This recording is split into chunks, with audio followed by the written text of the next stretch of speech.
Hello दोस्तों, नमस्कार। मैं संदीप आप सभी का स्वागत करता हूं आपके अपने चैनल O2N सरकारी नौकरी पर। जैसा कि हमने पहले छोड़ा था अपना हिस्ट्री ऑफ कंप्यूटर पे, तो आज का हम स्टार्ट करने जा रहे हैं जनरेशन ऑफ कंप्यूटर।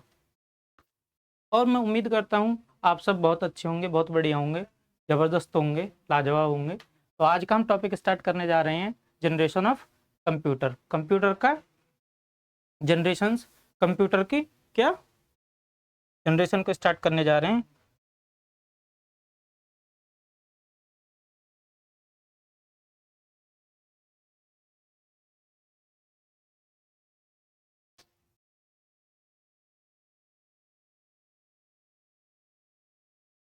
ठीक है, देखते हैं हम जनरेशन, हमारी जनरेशन, कंप्यूटर की जनरेशन क्या थी, कौन कौन सी जनरेशन में हमारे कंप्यूटर आए, कैसे कैसे आए।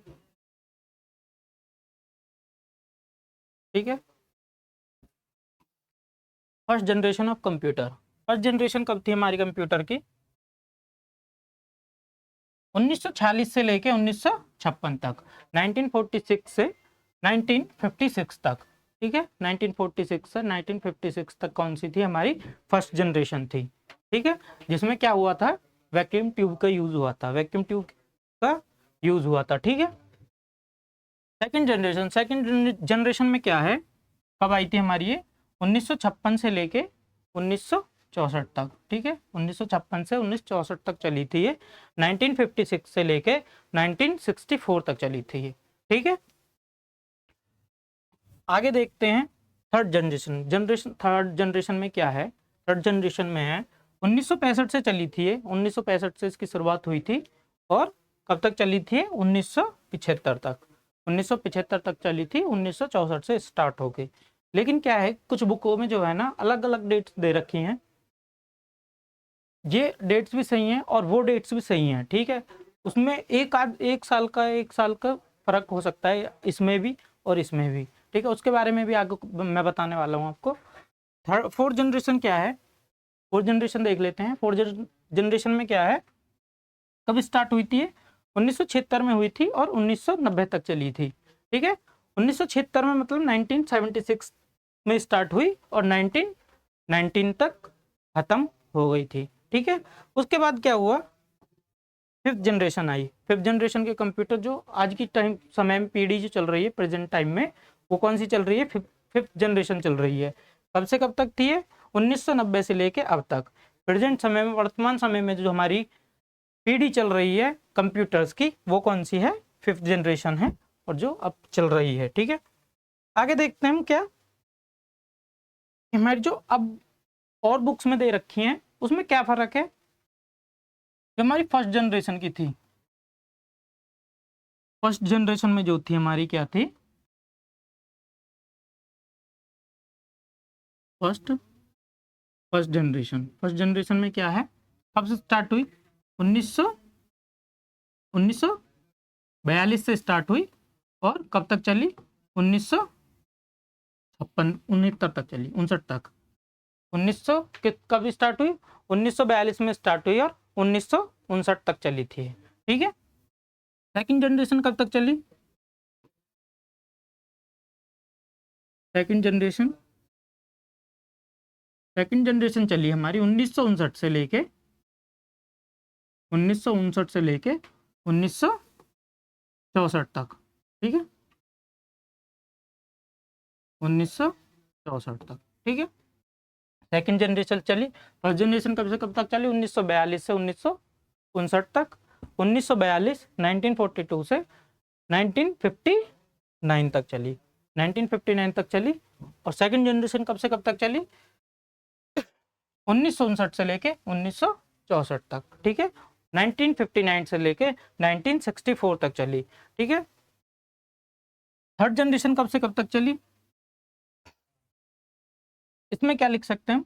64 65 भी लिख सकते हैं, क्योंकि बुक्स में 64 भी दे रखा है, 65 भी दे रखा है, वो दोनों ही सही है। इसके आसपास की एक दो अगर हम साल कम भी कर देंगे तो कोई दिक्कत नहीं है, हमारा वो सही है। ठीक है, थर्ड जनरेशन में क्या है, ये अपने आप से कम नहीं करनी है, अपने खुद से कभी खुद ही कम करने लगो, एक साल में ये कम कर दे, एक साल वो कर दूं। जो बुक्स में दे रखी है वो है ये, ठीक है। थर्ड जनरेशन कब आई हमारी? थर्ड जनरेशन कब आई? 1964 से लेके आई 1975 तक, ठीक है, 1975 तक, 1975 तक, 1964 से लेके 1975 तक या 1974 तक, ठीक है। 1964 में 1964 से लेके 1975 तक चली हमारी ये जनरेशन, ठीक है। फोर्थ जनरेशन देख लेते हैं। फोर्थ जनरेशन में क्या है? फोर्थ जनरेशन आई कब से कब तक हमारी? 1974 से लेके 1991 तक या 1990 तक। बुक्स में 1990 भी दे रखा है, 1991 भी दे रखा है, ठीक है। 1974 से लेकर 1990 तक आई है, ठीक है। फिफ्थ जनरेशन देख लेते हैं। फिफ्थ जनरेशन देख लेते हैं। फिफ्थ जनरेशन में क्या है? फिफ्थ जनरेशन कब से कब तक आई हमारी? 1990 से लेके 1990 से लेके अब तक, ठीक है। 1990 से लेके अब तक जो आई हमारी वो कौन सी थी? फिफ्थ जनरेशन थी। क्या डिफरेंस है हमारा? थोड़ा थोड़ा साल का डिफरेंस है इसमें, वो भी बुक्स में दे रखी हैं और ये भी हमारी बुक्स में दे रखी हैं, ठीक है। ये गलत नहीं है हमारी, ये भी सही है सारी की सारी, ठीक है। आगे देखते हैं हम, आगे क्या है। फर्स्ट जनरेशन में क्या हुआ था? फर्स्ट जनरेशन कब स्टार्ट हुई थी? 1940 में स्टार्ट हुई और 1955 में खत्म हो गई, ठीक है। इसमें क्या हुआ था? निर्वात नली का, निर्वात नली एक वैक्यूम ट्यूब, वैक्यूम ट्यूब कहते हैं इंग्लिश में उसको, निर्वात नली को, उसका प्रयोग हुआ था। आपने देखा होगा आपके बाइक्स में, स्कूटर में एक बल्ब लगा होता है, या आपकी कार में एक बल्ब लगा होता है, ठीक है। कुछ इस प्रकार का बल्ब होता है वो, ठीक है, इसमें एलिमेंट्स लगे होते हैं, ठीक है। तो क्या था? वो एक प्रकार का बल्ब होता है, बल्ब होता है, उसको क्या कहते हैं? वैक्यूम ट्यूब कहते हैं, ठीक है। उसका प्रयोग कब हुआ? फर्स्ट जनरेशन में हमारा उसका प्रयोग हुआ था, ठीक है। वैक्यूम ट्यूब का आविष्कार किसने किया था? लीडी फॉरेस्ट ने किया था। लीडी फॉरेस्ट ने क्या किया था? वैक्यूम ट्यूब का आविष्कार किया था। कब किया था? 1904 में, 1904 ईस्वी में इसका आविष्कार कर दिया था लीडी फोर्ट ने। लीडी फॉरेस्ट ने क्या कर दिया था? वैक्यूम ट्यूब का आविष्कार किया था 1904 ईस्वी में, ठीक है। इसके बाद क्या है? इसके बाद देखें, कंप्यूटर में स्टोरेज के लिए मैग्नेटिक ड्रम का प्रयोग होता था। कंप्यूटर में जो है, फर्स्ट जनरेशन के जो कंप्यूटर थे उसमें क्या होता था? उसके स्टोरेज के लिए क्या होता था? मैग्नेटिक ड्रम का यूज होता था, ठीक है। मैग्नेटिक ड्रम का प्रयोग होने लगा किसमें? फर्स्ट जनरेशन में। इसमें लैंग्वेज कौन सी थी? मशीनी भाषा के प्रयोग, मशीनी भाषा में प्रोग्रामिंग का प्रयोग, ठीक है। क्या प्रोग्रामिंग का प्रयोग होता था? बाइनरी लैंग्वेज होती है, ठीक है। बाइनरी लैंग्वेज होती है 0 और 1 की फॉर्म में, ठीक है। 0 और 1 की फॉर्म में होती है हमारी बाइनरी लैंग्वेज। तो उसको क्या किया था? हमारा प्रोग्रामिंग की जगह यूज किया गया था, ठीक है। जो हमारा कंप्यूटर समझता है वो बाइनरी लैंग्वेज ही समझता है, ठीक है। 0 और 1 की फॉर्म में ही हमारे किसी भी डाटा को समझता है आज के टाइम में भी, ठीक है। आज के टाइम में कैसे? अगर हम कोई भी डाटा दें, हम कोई भी नाम लिखें, जैसे मोहित लिखें, हम मोहित लिखें, तो उसको क्या करेगा? ये पहले बाइनरी में चेंज करेगा, जो हमारा प्रोसेस होता है उसमें बाइनरी में चेंज करेगा और हमें आउटपुट दे देगा मोहित, ठीक है। मोहित आउटपुट दे देगा। इसमें कंप्यूटर में जो जाएगा वो नंबर्स की फॉर्म में जाएगा, 0101 की फॉर्म में चला जाएगा, ठीक है। आगे देखते हैं, आगे क्या है। आगे हमारा इसमें बेंच ऑपरेटिंग सिस्टम का प्रयोग होने लगा, ठीक है। बैच ऑपरेटिंग सिस्टम कैसे? बैच ऑपरेटिंग सिस्टम क्या है? जैसा आपका एंड्रॉइड है, तो कंप्यूटर में विंडोज डली होती हैं, ऐसी फर्स्ट जनरेशन में क्या था? एक बैच ऑपरेटिंग सिस्टम था जो इसको ऑपरेट करता था, ठीक है। It is use a batch operating system, ठीक है। बैच ऑपरेटिंग सिस्टम का यूज होने लगा, ठीक है। इसकी स्पीड कितनी थी?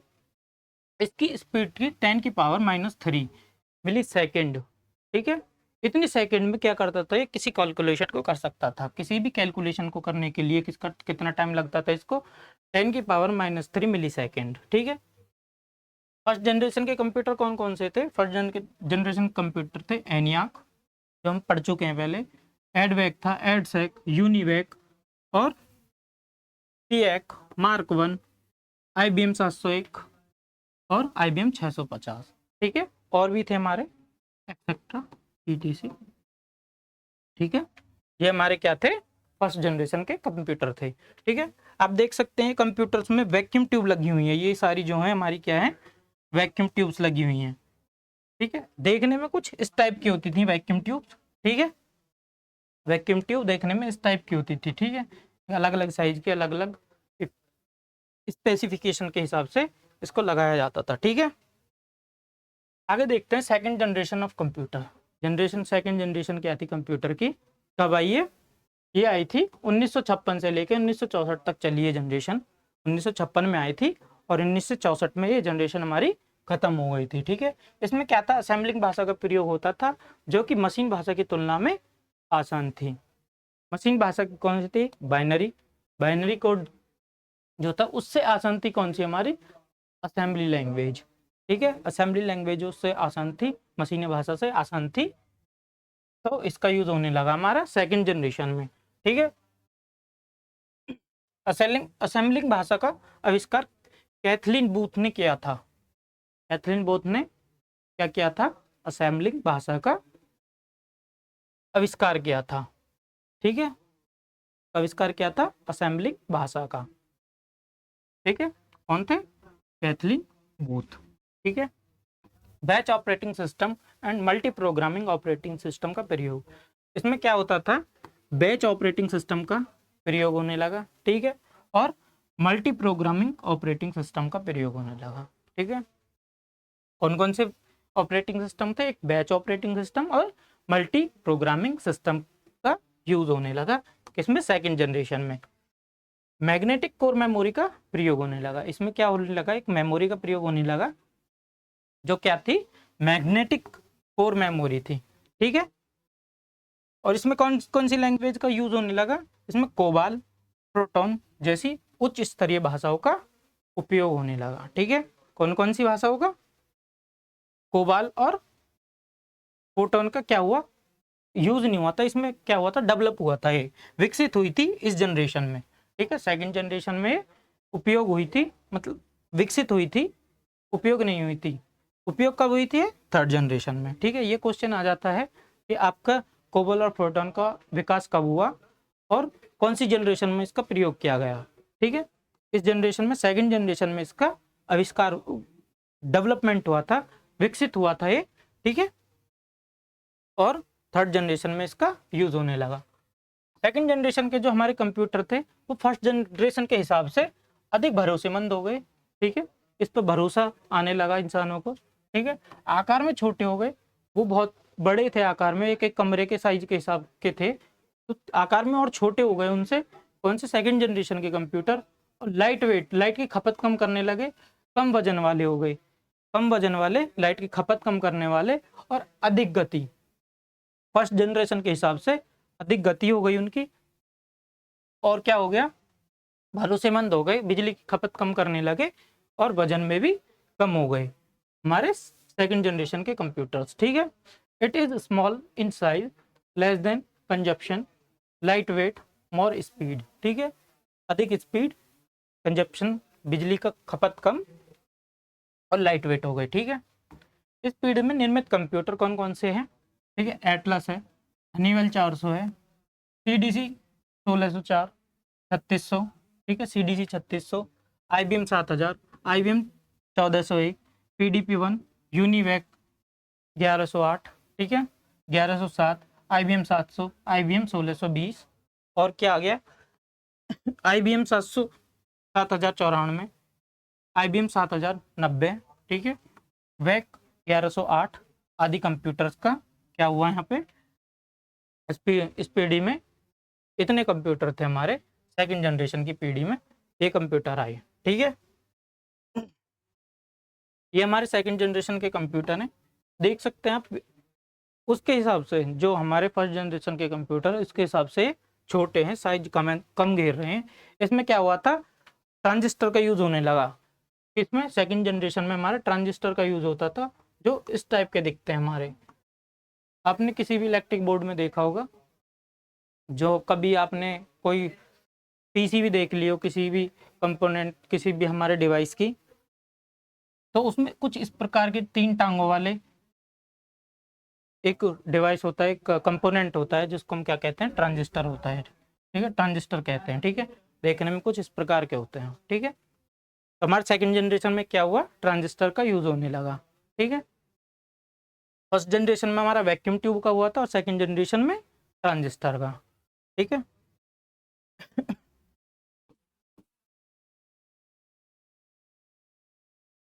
ट्रांजिस्टर। ठीक है, ट्रांजिस्टर का यूज होने लगा हमारा सेकंड जनरेशन में। ठीक है, थर्ड थर्ड जनरेशन में क्या हुआ, थर्ड जनरेशन में कब से कब तक चली है हमारी, 1965 से 1975 तक चली। ठीक है, फर्स्ट जनरेशन जो है हमारी 1965 से 1975 तक चली। 1965 से लेके 1975 तक हमारी कौन सी चली, थर्ड जनरेशन। इसमें क्या हुआ था, हमारा आईसी का यूज होने लगा। कोई भी इंटीग्रेटेड सर्किट, आईसी, एकत्रित परिपथ का यूज होने लगा। ठीक है, इस पीडी में आईसी चिप का प्रयोग होने लगा, आईसी का यूज होने लगा, चिप्स वाज यूज। ठीक है, 1958 में आईसी इंटीग्रेटेड सर्किट का आविष्कार हुआ। आईसी का आविष्कार हुआ कब, 1958 में। ठीक है, इन्वेंशन बाय जैक कैल्वी। जैक कैल्वी इसके आविष्कारक थे, जनक थे, पिता थे, और जैक कैल्वी। ठीक है, आगे देख लेते हैं चिप्स। आईसी चिप्स सेमीकंडक्टर पदार्थ, ठीक है, सिलिकॉन या जर्मेनियम से निर्मित होती है। ठीक है, जो हमारे सेमीकंडक्टर पदार्थ हैं वो किस किस से बनते हैं, हमारे सिलिकॉन से बनते हैं और जर्मेनियम से बनते हैं। ठीक है, इन चीज़ों से मिलाकर हमारे क्या बनता है, एक आईसी बनती है, इंटीग्रेटेड सर्किट बनता है। ठीक है, IC chips made from semiconductor materials, silicon और जर्मेनियम। ठीक है, जर्मेनियम और सिलिकॉन से हमारा क्या बनता है, आईसी बनती है। ठीक है, उच्च स्तरीय भाषाओं का प्रयोग होने लगा, हाई लेवल लैंग्वेज का यूज होने लगा। ठीक है, आगे देखते हैं हम। इस पीढ़ी में साइज व वजन बहुत कम और स्पीड तेज और अधिक विश्वसनीय हो गए। ठीक है, इन पे विश्वास किया जा सकता था। ठीक है, स्पीड में बहुत तेज हो गए थे और वजन में भी बहुत हल्के, बहुत छोटे कम हो गए थे। ठीक है, कौन सी पीढ़ी में, थर्ड जनरेशन की पीढ़ी में। ठीक है, very less size and weight, speed faster in this generation. ठीक है, ऑपरेटिंग सिस्टम और रिमोट प्रोसेसिंग का प्रयोग किया जाने लगा। ठीक है, ऑपरेटिंग सिस्टम्स और इसका रिमोट प्रोसेसिंग का प्रयोग किया जाने लगा। ठीक है, इसमें क्या हो गया, सभी काम जो है वो ऑटोमेटिक हो गए। क्यों, क्योंकि हम इसमें क्या होने लगा ऑपरेटिंग सिस्टम और रिमोट प्रोसेसिंग का प्रयोग किया जाने लगा, जिससे क्या हुआ, सिस्टम के सभी काम क्या हो गए, ऑटोमेटिक हो गए। ठीक है, the operating system was used in which all the internal functions of the system become automatic. ठीक है, बिकम ऑटोमेटिक। ठीक है, ऑपरेटिंग सिस्टम कौन से थे इसमें, रियल टाइम ऑपरेटिंग सिस्टम। ठीक है, कौन कौन से ऑपरेटिंग सिस्टम थे, फर्स्ट है रियल टाइम ऑपरेटिंग सिस्टम, दूसरा टाइम शेयरिंग ऑपरेटिंग सिस्टम। ठीक है, और तीसरा क्या है, मल्टी प्रोग्रामिंग ऑपरेटिंग सिस्टम। कौन कौन से system, programming system, operating system का यूज हुआ इसमें, real time operating system, time sharing operating system और मल्टी प्रोग्रामिंग ऑपरेटिंग सिस्टम का इसमें यूज होने लगा। ठीक है, आगे देखते हैं मेमोरी। इसमें मेमोरी मैग्नेटिक डिस्क का यूज होने लगा, मैग्नेटिक डिस्क होती है उसका क्या होने लगा, यूज होने लगा इसमें। ठीक है, इनकी स्पीड कितनी हो गई, 10⁹ नैनो सेकेंड। ठीक है, इतनी सेकेंड में ये एक कैलकुलेशन को कर सकते थे। ठीक है, इसमें किस किस का यूज होने लगा, कीबोर्ड का यूज होने लगा, मॉनिटर का, रैम रोम आदि का इसमें प्रयोग होने लगा। ठीक है, क्या कीबोर्ड लगा सकते थे हम इसमें, और मॉनिटर लगा सकते थे, रैम लगा सकते थे, रोम लगा सकते थे। इन सब का प्रयोग हम किस में कर सकते थे, थर्ड जनरेशन के कंप्यूटर्स में कर सकते थे। अभी देख सकते हैं आप, ये थर्ड जनरेशन का एक कंप्यूटर है। ठीक है, यहाँ पे आप डिस्क वगैरह लगा सकते थे। ठीक है, और ये आपका कीबोर्ड है, ये मॉनिटर है इसमें। ठीक है, आगे देख सकते हैं इसमें क्या हुआ, कौन कौन से कंप्यूटर आए इस पीढ़ी में, मिनी कंप्यूटर आए और ऑपरेटिंग सिस्टम आए। ठीक है, क्या क्या हुआ इसमें, मिनी कंप्यूटर का विकास हुआ और ऑपरेटिंग सिस्टम का विकास हुआ। ठीक है, इन दोनों का इसमें क्या हुआ था, विकास हुआ था। और यूज कब हुए थे, इससे आगे वाली पीढ़ी में। ठीक है, फोर्थ जनरेशन, फोर्थ जनरेशन कब आई, 1976 में, 1976 में आई हमारी क्या, फोर्थ जनरेशन। और क्या हुआ, कब तक चली है, 1990 तक चली। ठीक है, 1990 तक चली फोर्थ जनरेशन की हमारी, फोर्थ जनरेशन। ठीक है, कंप्यूटर के क्षेत्र में सबसे बड़ी क्रांति इसी पीढ़ी को माना जाता है। ठीक है, सबसे बड़ी क्रांति इसी पीढ़ी को माना जाता है, क्योंकि जो हमारे आधुनिक कंप्यूटर हैं वो इसके बाद से ही हमारे आने लगे थे। ठीक है, ठीक है, this generation is consist to be a biggest revolution in this field of computer, in the field of computer. ठीक है, आकार में बहुत छोटे हो गए। ठीक है, आकार में बहुत छोटे हो गए, अधिक प्रभावशाली हो गए, अधिक प्रभावशाली थे किससे, पिछली जो थर्ड जनरेशन थी उससे हमारे क्या थे, बहुत अधिक प्रभावशाली थे, अच्छा काम कर सकते थे, विश्वसनीयता बना सकते थे, विश्वास बनाए रखते थे। ठीक है, अधिक गति बनाते थे, अधिक गतिमान थे। ठीक है, थर्ड जनरेशन के जो कंप्यूटर थे उसके हिसाब से हमारे क्या थे, अधिक गतिमान थे। ठीक है, अधिक मेमोरी क्षमता थी इनमें। ठीक है, मेमोरी क्षमता बहुत अधिक थी थर्ड जनरेशन के हिसाब से, एसी की आवश्यकता खत्म हो गई। ठीक है, जो हमारे फर्स्ट और सेकंड जनरेशन के जो हमारे कंप्यूटर थे साइज में बड़े थे, लेकिन क्या था, वो हीट बहुत ज़्यादा जनरेट करते थे, बहुत ज़्यादा ऊष्मा उत्पन्न करते थे, गर्मी उत्पन्न करते थे। तो उसमें क्या था, एसी का यूज करना पड़ता था, उसको ठंडा करने के लिए एसी का यूज करना पड़ता था। इस जनरेशन में क्या हुआ, यहाँ पर एसी की जरूरत ही खत्म हो गई, ये साइज में छोटे थे, आईसी आ गई यहाँ पे। ठीक है, यहाँ पे कौन सी आईसी का यूज किया गया था, एलएसआई। ठीक है, large scale, large scale integration, integration, large scale integration का यूज होने लगा, एलएसआई का। ठीक है, माइक्रो कंप्यूटर, पर्सनल कंप्यूटर का यहाँ का यूज हुआ था। ठीक है, माइक्रो कंप्यूटर, पर्सनल कंप्यूटर का यहाँ यूज होने लगा। और इनकी स्पीड कितनी थी, स्पीड थी इनकी पिको सेकंड, एक सेकंड में 10⁻⁻12 टाइम स्पीड में कैलकुलेशन कर सकता था। इतने समय में, इतनी जल्दी एक कैलकुलेशन को इतने समय में पूरा कर सकता था, पिको सेकंड में, एक पिको सेकंड में एक कैलकुलेशन को कर सकता था। ठीक है, कौन कौन से कंप्यूटर का यहाँ वो हुआ, विकास हुआ, माइक्रो कंप्यूटर और पर्सनल कंप्यूटर का। ठीक है, इस पीढ़ी में, इस पीढ़ी के कंप्यूटर में LSI, large scale integration, LSI जो मैंने अभी आपको बताया, large scale integration, integrated circuit का यूज होने लगा। ठीक है, और वीएलएसआई, वीएलएसआई क्या है, very large scale integration circuit. ठीक है, very large scale integration circuit का यूज होने लगा। ठीक है, इस एलएसआई सर्किट में 3 लाख ट्रांजिस्टर का के बराबर काम करने की क्षमता होती थी।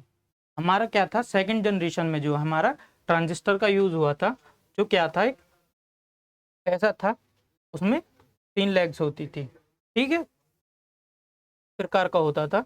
ठीक है, ऐसे ही ट्रांजिस्टर,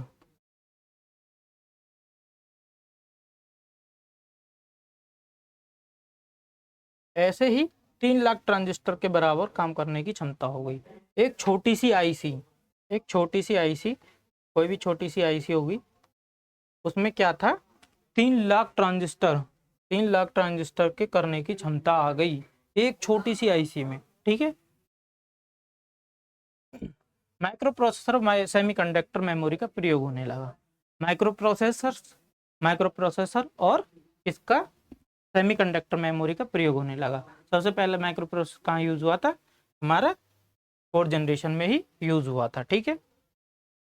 सेमीकंडक्टर मेमोरी जो हमारी आईसी होती हैं वो सेमीकंडक्टर मटेरियल से बनी होती हैं, तो इसको सेमीकंडक्टर मेमोरीज भी बोल देते हैं। ठीक है। आगे देखते हैं, इसमें C++ और एसक्यूएल जैसी भाषाओं का यूज होने लगा। C++ और एसक्यूएल जैसी और भी भाषाएं थी जिनका प्रयोग होने लगा। ठीक है। इंटरनेट का विकास हुआ। लैन वैन MAN Windows OS operating system, DOS DOS का प्रयोग और GUI ग्राफिकल यूजर इंटरफेस का भी प्रयोग होने लगा। ठीक है। और एप्पल ओएस का भी, एप्पल ओएस का किस कब यूज हुआ था, 4th जनरेशन में। ठीक है।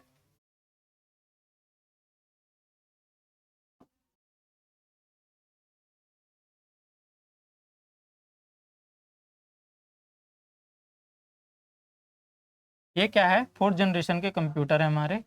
ठीक है। 4th जनरेशन के कंप्यूटर है हमारे इस टाइप के दिखने वाले। ठीक है। ये हमारा क्या है, 4th जनरेशन का एक कंप्यूटर है, लैपटॉप की तरह दिखने वाला। और ये भी हमारा एक 4th जनरेशन का कंप्यूटर है। ये बीच में क्या है, एक माइक्रो प्रोसेसर लगा हुआ है। ठीक है। क्या है, एक माइक्रो प्रोसेसर लगा हुआ है। ठीक है। आगे देखते हैं, 5th जनरेशन, 5वीं पीढ़ी। कंप्यूटर की जो 5वीं पीढ़ी थी वो कब से कब तक हुई, 1990 से लेके अब तक, हमारा जो प्रेजेंट समय चल रहा है उस तक क्या हुआ, हमारे 5वीं पीढ़ी आ गई। ठीक है। 1990 से लेके अब तक जो है हमारी कौन सी थी, 5वीं पीढ़ी। ठीक है। इसमें क्या हुआ, इसमें कंप्यूटर में VLSI, ULSI, VLSI क्या है, very large scale integration circuit, और ULS क्या है, ultra large scale integration circuit, ultra large scale integration circuit. ठीक है। और AI मतलब आर्टिफिशियल इंटेलिजेंसी।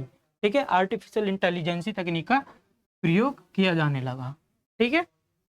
किस किस का, VLSI, ULSIC, VLSIC और ULSIC एंड इसका AI का, आर्टिफिशियल इंटेलिजेंसी का। ठीक है। AI की AI की सुविधा होने के कारण इसमें निर्णय लेने की क्षमता स्वयं होती है। ठीक है। AI से क्या है, हमारा आर्टिफिशियल इंटेलिजेंसी से क्या है कि कंप्यूटर में निर्णय लेने की क्षमता आ गई। ठीक है। Due to the facilities of AI, they have the ability to make decisions them solves। ठीक है।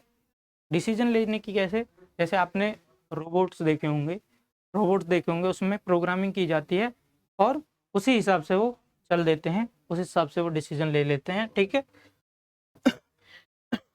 Parallel processing, super conductive AI, voice recognition, visual recognition. ठीक है। इनका क्या हुआ, यूज हुआ यहाँ पे। ठीक है। पैरेलल प्रोसेसिंग का, सुपर कंडक्टिविटी का, AI का, वॉइस रिकॉग्निशन। वॉइस रिकॉग्निशन कैसे, जो हम अपने मुंह से बोलकर किसी भी चीज को अपने गूगल पे देख लेते हैं, वो क्या है, वॉइस रिकॉग्निशन है। ठीक है। Visual recognition. ठीक है। इन सब का क्या हुआ, यूज होने लगा 5th जनरेशन में। ठीक है। स्टोरेज क्षमता अधिक हो गई, 4th जनरेशन के हिसाब से स्टोरेज की क्षमता इनकी और भी अधिक हो गई। जहां पर कभी GB में होते थे हमारी स्टोरेज, वहां पर पेंटाबाइट में, जीटाबाइट में, ठीक है, होने लगी। ठीक है। मोर स्टोरेज कैपेसिटी। ठीक है। मेमोरी, ऑप्टिकल डिस्क का यूज होने लगा। जो ऑप्टिकल डिस्क क्या है, एक आप पहले देखते होगे केसिट नुमा केसिट होती थी। ठीक है। जो हम DVD प्लेयर में लगा कर चलाते थे, वो क्या थी, ऑप्टिकल डिस्क होती है, वो उसको क्या बोलते हैं, ऑप्टिकल डिस्क होती है। उसका यूज होने लगा हमारा 5th जनरेशन की पीढ़ियों में। ठीक है। 5th जनरेशन में हमारा ऑप्टिकल डिस्क का प्रयोग होने लगा। उच्च स्तरीय भाषाएं कौन कौन सी? C++, SQL जैसी आदि भाषाओं का हमारा क्या होने लगा? यूज होने लगा। ठीक है, C++, APSNet, APS.NET, जावा, पाइथन आदि लैंग्वेज का हमारा क्या होने लगा?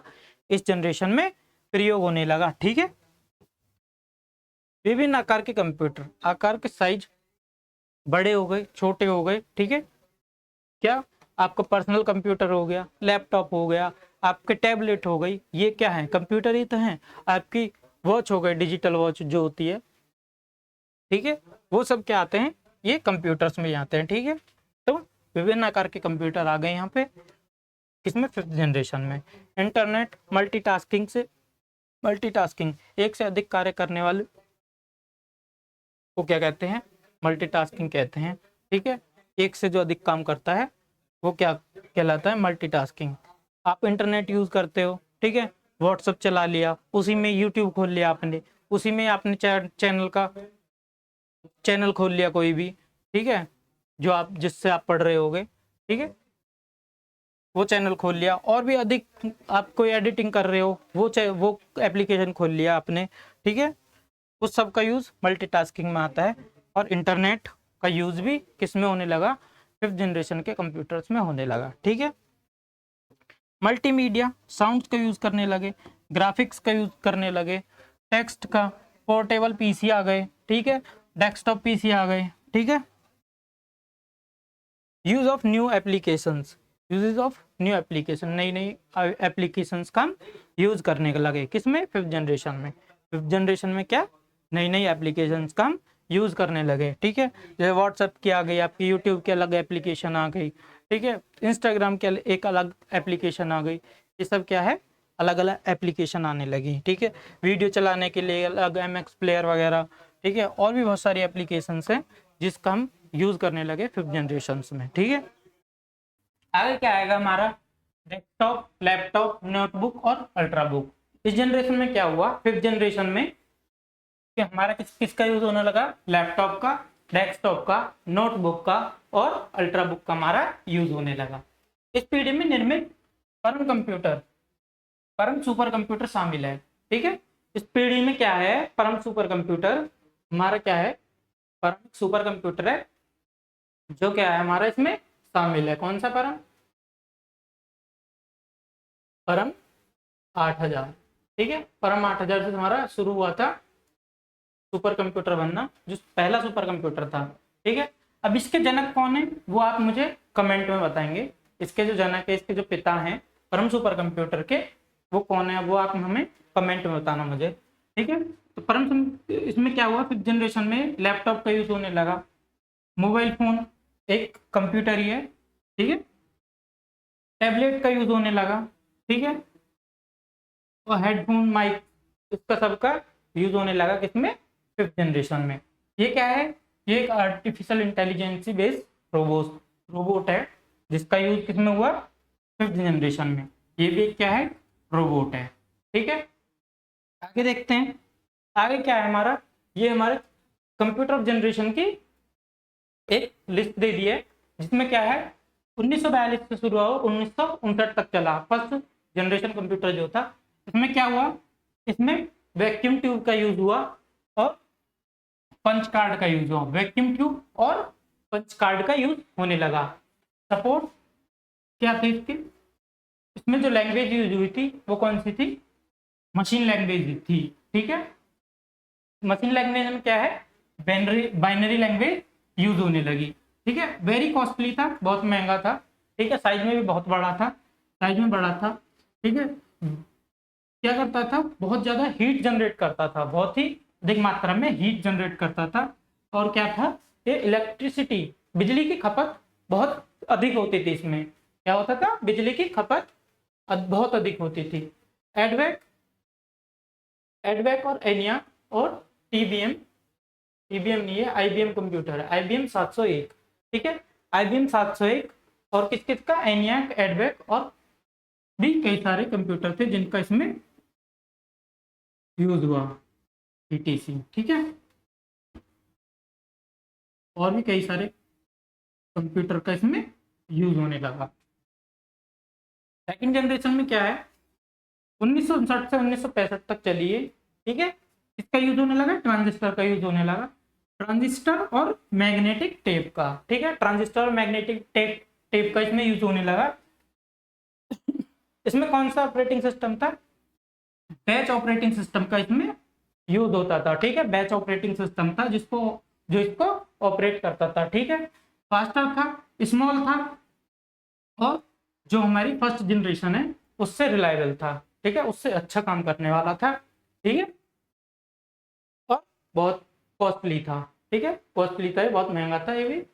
कौन कौन से कंप्यूटर है इसमें, हनीवेल 400, सीडेक 1604 और IBM 7030, और भी कई सारे इसमें कंप्यूटर आए, PTC, ठीक है, और भी कई सारे इसमें कंप्यूटर्स का यूज हुआ था, ठीक है। थर्ड जनरेशन कंप्यूटर में क्या है, 1965 से 1975 तक थे, 1965 से 1975 तक आए, 1965 से 1975 तक आए, ठीक है। इसमें क्या हुआ था, आईसी लैंग्वेज, आईसी का यूज होने लगा, आईसी मतलब इंटीग्रेटेड सर्किट का यूज होने लगा, ठीक है। लार्ज कैपेसिटी डिस्क, ठीक है, लार्ज कैपेसिटी डिस्क और मैग्नेटिक टेप, इसके लिए स्टोरेज के लिए क्या होने लगा, इसमें स्टोरेज के लिए डिस्क का यूज होने लगा और मैग्नेटिक टेप का यूज होने लगा। कौन सी डिस्क था, कॉम्पैक्ट डिस्क, जो CD बोल देते हैं जिसको, ठीक है। ऑपरेटिंग सिस्टम कौन सा था इसमें, टाइम शेयरिंग ऑपरेटिंग सिस्टम, जो क्या था, बहुत फास्टर था, स्मॉल था, जो हमारी पिछली पीढ़ी थी, कौन सी, सेकंड पीढ़ी जो थी, सेकंड जनरेशन जो थी, उससे रिलायबल था, काम करने में अच्छा था, चीप था, सस्ता था, और क्या करता था, इजीली अपडेट हो जाता था, अपग्रेड हो जाता था, ठीक है। इजीली क्या होता था, अपडेट और अपग्रेड हो जाता था, ठीक है। इसमें कौन कौन से कंप्यूटर थे, IBM 360, IBM 370, सीडेक 6600 जो एक सुपर कंप्यूटर था, और उसके बाद कौन सा, PDP 8/11, ठीक है। ये हमारे, और भी हम इसमें कई सारे कंप्यूटर थे जिसका यूज इसमें हुआ थर्ड जनरेशन में होने लगा। फोर्थ जनरेशन में क्या है, 1975 से लेके 1990 तक, ठीक है। कब तक चली ये पीढ़ी, 1990 तक, 1975 से लेकर 1990 तक। इसमें क्या हुआ, इसमें माइक्रो प्रोसेसर का यूज होने लगा, जो इंटीग्रेटेड सर्किट है उसमें कौन सी आईसी थी, VLSI, very large scale integration का यूज होने लगा, ठीक है। सेमीकंडक्टर मेमोरीज का यूज होने लगा, मैग्नेटिक टेप और फ्लॉपी डिस्क का इसमें यूज होने लगा, ठीक है। उसके बाद क्या था, मल्टी प्रोसेसिंग और GPIO based OS operating system का इसमें यूज होता था, ठीक है। स्मॉल थे, छोटे थे, अफोर्डेबल थे, मतलब खरीदने में सस्ते थे, हम इसको आसानी से खरीद सकते थे, ठीक है। इजी टू यूज, आसानी से इसका प्रयोग भी हम कर सकते थे। इजिली क्या था, अपडेट और अपग्रेड हो जाते थे, इजिली अपडेट और अपग्रेड हम इसको कर सकते थे। कौन कौन से कंप्यूटर है इसमें, एप्पल सेकेंड, वेक्स 9000 और क्रे 1 और क्रे 2, इसमें कंप्यूटर्स का यूज होने लगा, ठीक है। फिफ्थ जनरेशन में क्या हुआ, 1990 से स्टार्ट हुए, 1990 से अब तक प्रेजेंट टाइम तक जो हमारे कंप्यूटर आने लगे वो कौन से थे, फिफ्थ जनरेशन में आए। इसमें क्या हुआ, इसमें आईसी का यूज होता था, कौन सी आईसी का, ultra large scale integration technology का इसमें यूज होने लगा, ठीक है। इसमें कैपेसिटी क्या थी, हार्ड डिस्क के लिए, हार्ड डिस्क मेमोरी के लिए इसमें किसका यूज होने लगा, हार्ड डिस्क का यूज होने लगा, ठीक है। ऑप्टिकल डिस्क और पोर्टेबल रीड ओनली, ठीक है, पोर्टेबल रीड ओनली स्टोरेज का इसमें यूज होने लगा, ठीक है। इंटरनेट का इसमें यूज होने लगा था, किसमें, फिफ्थ जनरेशन में। फिफ्थ जनरेशन में क्या हुआ था, इंटरनेट का यूज होने लगा, जो क्या थे, पावरफुल सर्वर्स पे यूज होता था, ठीक है। क्या था ये, पावरफुल था, चीपर था, मतलब सस्ता था, रिलायबल था, फोर्थ जनरेशन से रिलायबल था, अच्छा काम करने वाला था, ठीक है। और क्या करता था ये, पोर्टेबल था, इजी टू यूज था, तो आसानी से हम इसका यूज कर सकते थे, पोर्टेबल था, एक जगह से दूसरी जगह हम इसे उठा के आसानी से ले जाते थे, ठीक है। इसमें क्या था, IBM कंप्यूटर का, IBM कंप्यूटर आया इसमें, IBM कंपनी, IBM क्या है, एक कंपनी है जो हमारे लिए क्या बनाती है, कंप्यूटर बनाती है, इंटरनेशनल बिजनेस मशीन है इसका नाम, ठीक है। फिर उसके बाद क्या है, प्लेटिनम आया इसमें, और फर्म सुपर कंप्यूटर आया। फर्म सुपर कंप्यूटर क्या है, हमारा एक सुपर कंप्यूटर है जो कब आया था, हमारा 5th जनरेशन में आया था, ठीक है। आज के लिए बस इतना ही रखते हैं, और आपको कोई क्वेरी हो या कोई दिक्कत हो, जिसमें आपको परेशानी हो आती हो, तो आप हमें कमेंट कर सकते हैं। धन्यवाद।